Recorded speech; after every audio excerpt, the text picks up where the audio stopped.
kalau kita bikin konten tuh juga bukan buat cantik-cantikan doang sih. Kayak konten ini strateginya apa di belakang.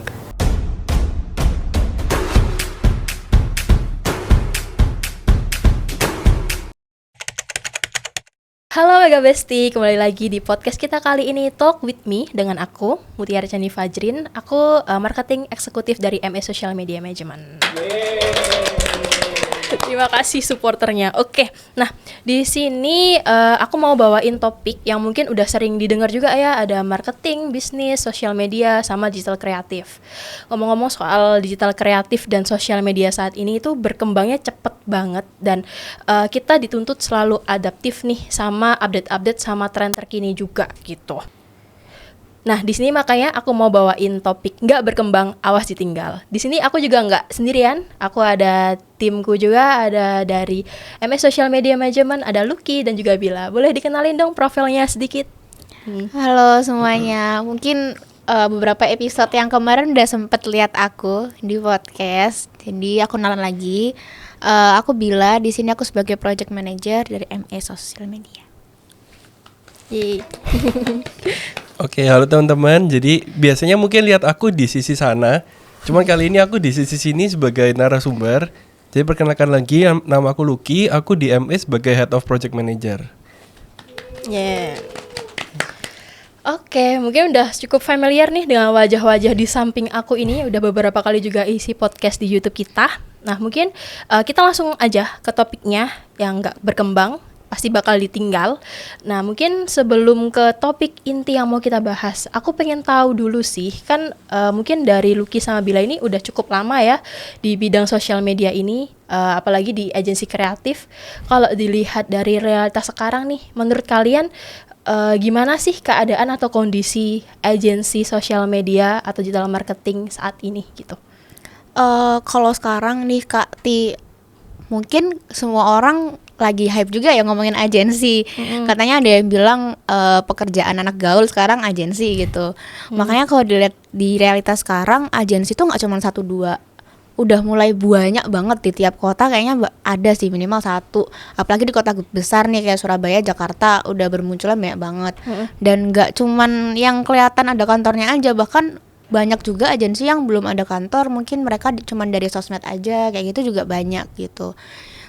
Jadi kalau semakin banyak bermunculan agensi di saat sekarang tuh, ekspektasi brand atau ekspektasi klien yang mungkin mau direct ke agensi itu juga makin tinggi. Jadi karena udah banyak pilihannya, mungkin nanti yang diminta outputnya nggak cuma kayak gitu-gitu aja, kayak gitu. Itu sih realitanya sekarang. Dari Lucky ada yang mau ditambahin? Mungkin sama nambahin sih. Jadi karena semakin banyak ya agensi. Bahkan agensi itu kan dulu satu grup atau satu perusahaan. Bahkan sekarang posisi agensi itu udah ada personal-personal yang ngisi. Oke. Jadi kayak gak harus satu grup, ada juga satu orang yang bisa semua tuh. Wow. Atau bisa custom, kayak misal kita cuma butuh desain, ada freelance dan lain-lain gitu kan. Jadi pada akhirnya kebutuhan yang dibutuhkan oleh klien-klien di luar itu semakin lama semakin spesifik. Terus juga tuntutannya semakin besar.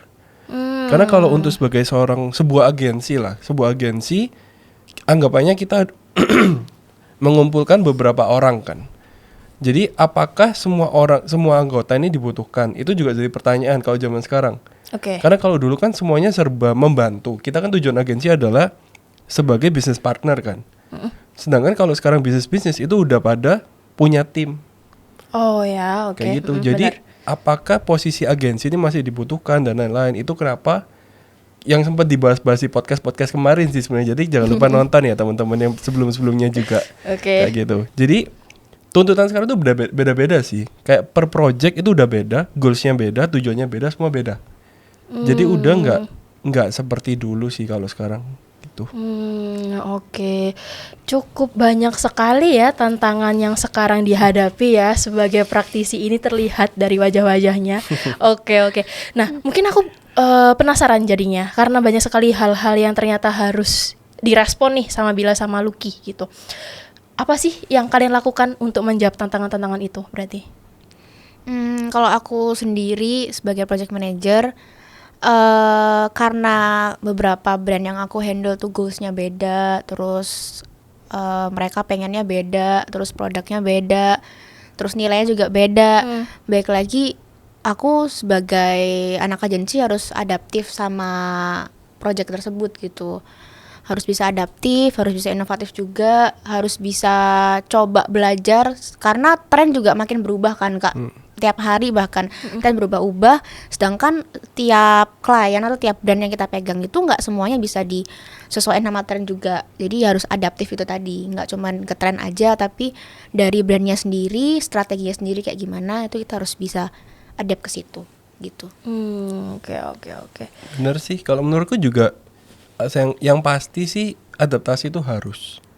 Itu udah poin terpenting lah. Apalagi kita bekerja sama dengan kita bilang kita kan sebagai vendor.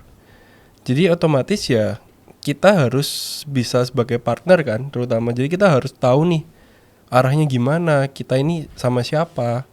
Dan setiap klien yang berbeda-beda itu kita nggak boleh cuman condong ke satu sisi. Jadinya kayak anggapannya kita ini ya harus bisa dengan bukan bisa ya, tapi kita harus adapt dengan semua kondisi yang ada, dengan semua kebutuhan yang ada.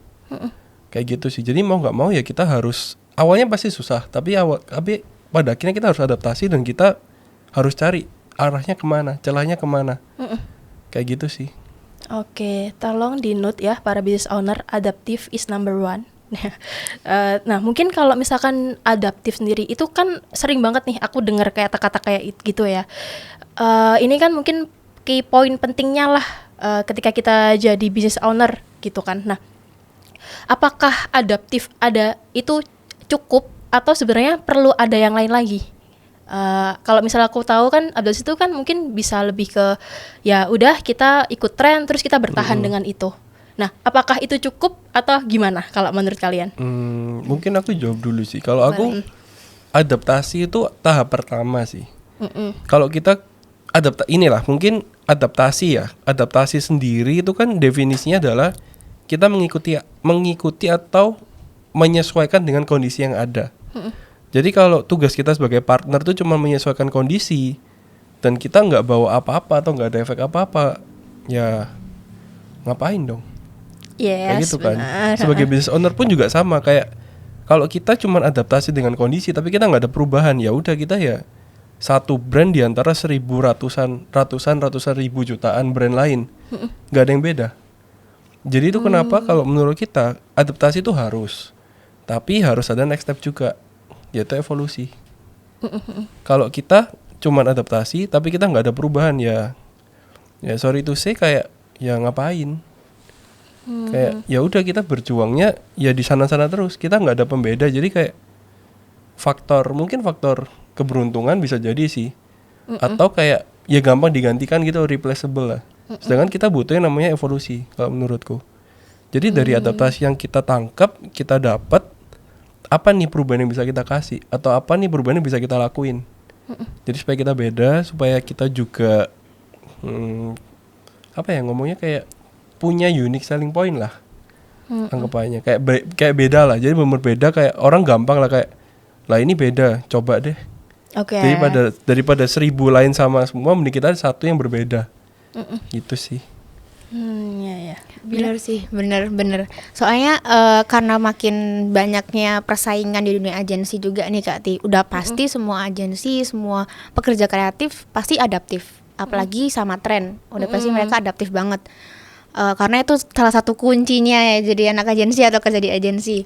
Cuman gimana caranya kita nggak cuman adaptif aja, karena kalau cuman adaptif kita cuman bisa stuck atau ya udah jalannya bakal gitu-gitu aja.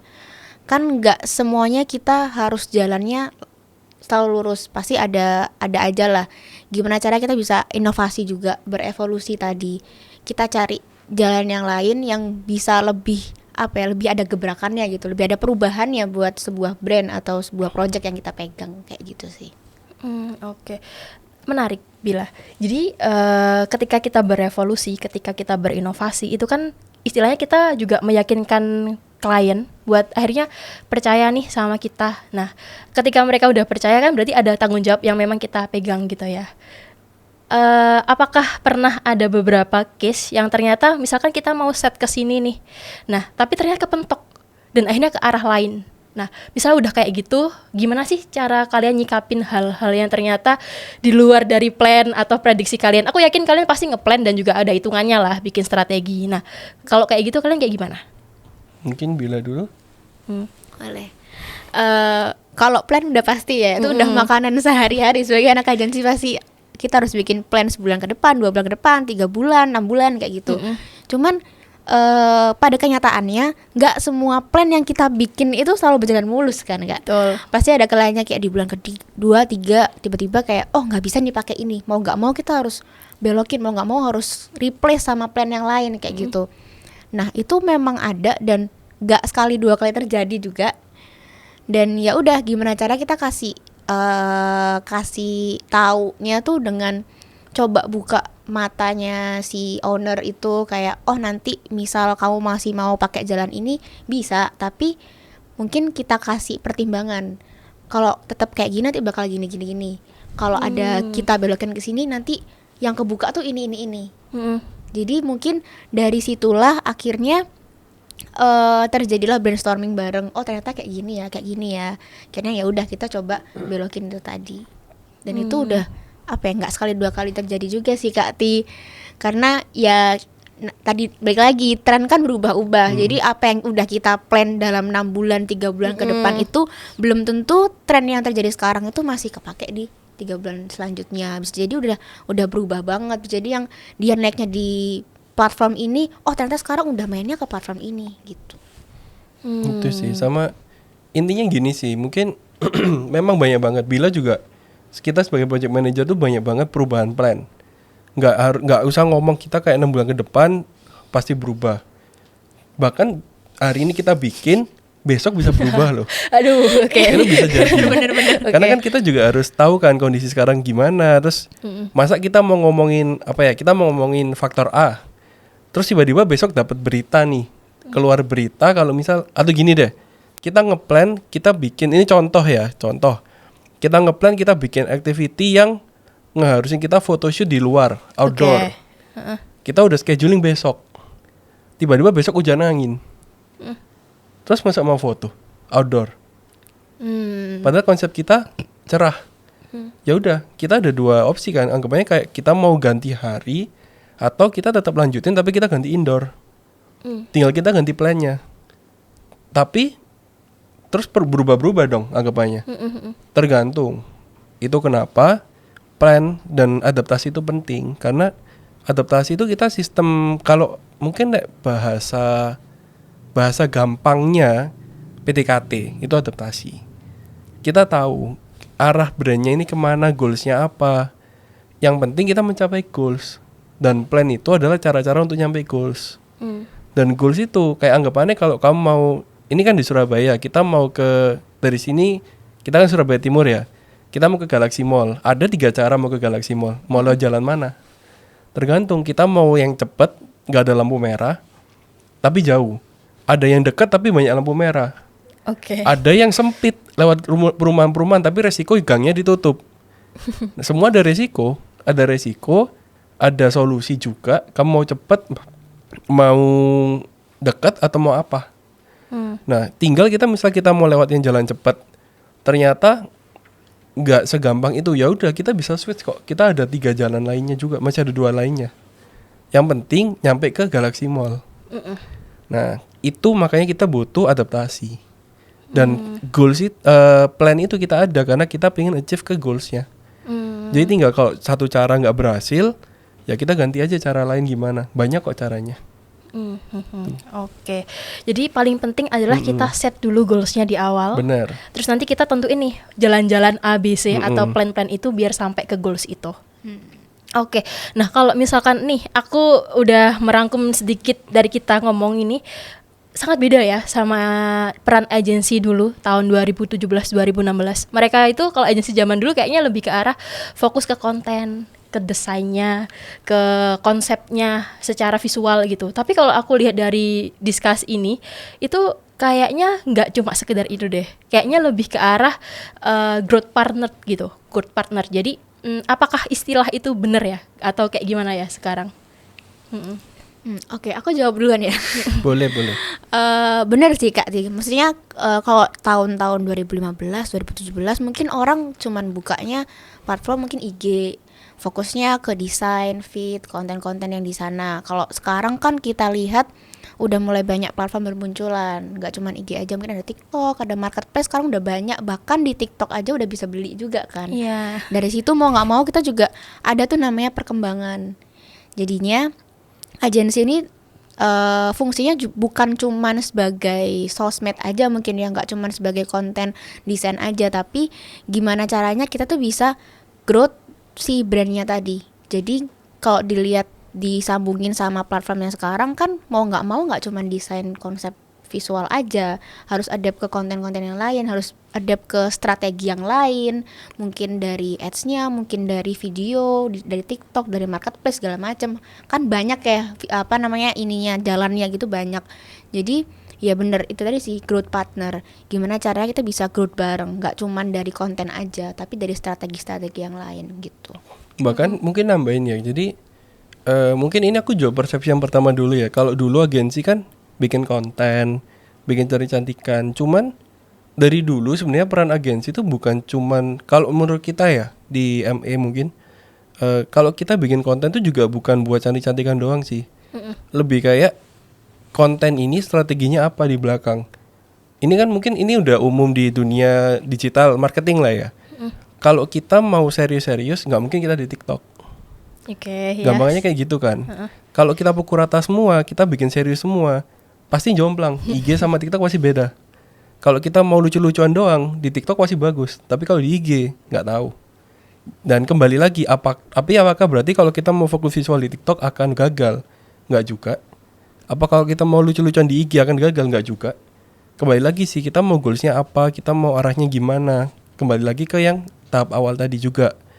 Dan terus, kalau sekarang, mungkin aku bisa bilangnya kayak tuntutannya udah beda.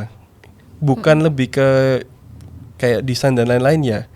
Lebih kayak tuntutannya adalah kalau dulu kita sebagai vendor luar, kayak tadi aku sempat bilang sih, kalau sekarang ini kita lebih harus in touch ke dalam-dalam juga. Karena kita harus satu arah. Jadi kita harus berperan sebagai partner, atau kalau bahasa kasarnya ya kita ini satu tim. Oke. Bukan vendor lepas gitu sih. Oke. Jadi bedanya di situ sih kalau menurutku kalau sekarang. Oke. Kayak gitu. Oke, jadi mungkin kita ngomongnya bukan cuma vendor third party, tapi kita juga pengen kenal lagi nih, pengen di sisi berdirinya si owner kayak gitu kan. Benar. Nah, misal kalau kayak gitu ya, dari kalian gimana sih? Kan pasti ada beberapa brand juga yang udah kalian temani untuk bertumbuh gitu ya. Pasti goalsnya juga beda-beda. Untuk tahu goals itu, untuk tahu mengerti strateginya itu, gimana kalian bisa memahaminya tuh? Kayak gimana biar visinya kalian tuh sama sih sama brand owner. Boleh nggak ya? Kayak ada sesi curhat juga nggak apa-apa nih. Kayak gimana kalian nanganin kayak gitu? Oke. Kalau aku, jadi gini sih, kalau pasti beda-beda. Itu yang pasti. Setiap brand pasti punya goals yang beda. Mau satu mau misal di sini, mungkin ini bukan di MA ya, tapi di Surabaya deh. Surabaya yang paling rame sekarang Maca deh. Ya. Di Indonesia ya. Setiap Maca punya produk yang sama kan. Anggapnya kayak toko 1, 2, 3, 4, 5 produknya sama Maca. Maca latte, Maca sama susu. Terus apakah goalsnya 5 ini sama semua? Tergantung loh. Kayak bisa jadi toko pertama goalsnya adalah aku pengen lebih menjual, lebih ke matcha latteku, matcha dengan susu. Bisa jadi toko kedua, aku lebih pengen ngalet matcha pure, nggak pakai susu, cuman green tea gitu. Itu aja udah beda, marketnya juga beda, semuanya beda, planningnya mereka beda, goalsnya mereka beda. Ada yang satu pengen nyari market di mana, yang satu pengen nyari market di mana, siapa juga beda. Bahkan ada yang Gresi matcha, ada yang nati kalau nggak salah, aku lupa. Tapi matcha juga beda-beda gitu loh. Dan kita di agensi ya pasti sebuah brand yang berbeda itu goalsnya beda. Nah, cara adaptasinya ya segampang tadi sih. Kalau tipsku kalau ingin adaptasi, jadilah aku nggak bisa mencari tahu kata-katanya. Cuma kata-katanya mungkin agak kasar ya. Oke, boleh. Jadilah aja. orang bodoh. Yang kamu nggak mengerti, yang kamu harus cari tahu. Bukan beneran bodoh, tapi jadilah seperti orang bodoh. Maksudnya apa? Jadilah kanvas kosong. Itu bahasa halusnya. Nanti tolong di-cut ya. Jadilah kanvas kosong. Jadi seraplah sebanyak mungkin. Jadilah spons lah. Kayak kamu datang. Ini ilmunya banyak, serap semua. Behind the scene-nya apa, serap semua. Cari tahu semua. Dari situ kita jadi bisa memahami satu klien. Dan di sana kita punya namanya goals. Ketika kita udah ada POV dan goals, kita udah tahu POV-nya gimana dan goals-nya kemana, itu nggak akan susah untuk kita mengingat. Jadi kita nggak kita udah kita pegang beberapa klien, mau pegang beberapa brand, selama kita punya POV itu dan punya plan itu atau goals itu, arah kita pasti sejalan kok. Oke. Kayak gitu. Jadi itu bukan masalah kayak pegang, kalau apalagi di MA ya, di MA kan kita disclaimer aja, di MA itu kan kita cuman pegang satu jenis kategori item, itu cuman boleh satu klien kan. Jadi kita nggak mungkin kita pegang dua jenis yang sama, karena itu kan pasti crash. Nah, otomatis ketika kita pegang beberapa brand, semuanya akan berbeda. Dan balik lagi, kalau semua brand beda, ya pasti goalsnya beda-beda, karakteristiknya beda-beda, tujuannya beda, karakteristiknya juga beda, approach-nya beda. Wow. Jadi ya mau nggak mau ya udah kita serap satu A, oke, serap B, C, D, E. Tapi di sisi itu adaptasi A selesai, evolusinya apa? Aku move on, adaptasi lagi ke B. Evolusi yang bisa kita bawa apa? Ke C, adaptasi lagi. Wah. Dan kalau kita mau balik ke A, ya bukan berarti kita udah menyerap A sampai Z, terus kita balik A dengan A sampai Z. Tapi kita harus balik lagi nih. Adaptasi A ini gimana perkembangannya? Dari yang kita bikin adaptasinya gimana? Jadi nggak akan berhenti adaptasi evolusi itu nggak akan berhenti.